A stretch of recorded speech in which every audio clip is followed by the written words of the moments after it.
Sir இப்போ அரசியலில் எதுவுமே நடக்கலாம் அப்படிங்கிறப்போ 31 என்ன நடக்க போகுதுன்னு நம்மளுக்கு தெரியாது. ஆனால் இன்னைக்கு காங்கிரஸ் டிவிகே இதை பற்றி நான் பேச்சு தான் வந்து பத்திரிகைகள்லேருந்து எல்லா செய்தி ஊடகங்கள்லையும் வந்து தொடர்ந்து அடிபட்டுட்டு இருக்கு.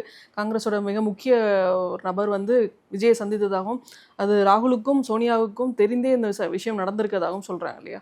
இதை நம்ம எப்படி எடுக்கிறோம் சார்? காங்கிரஸ் ப்ளஸ் டிவிகே கூட்டணி இல்லைங்கிறது ஒரு பக்கம் நம்மளுக்கு தெளிவாக தெரிஞ்சாலும் இதை ஏன் இப்படி ஒரு விஷயத்தை எடுத்துகிட்டு போகிறாங்க? பிளான் பண்ணுறாங்க.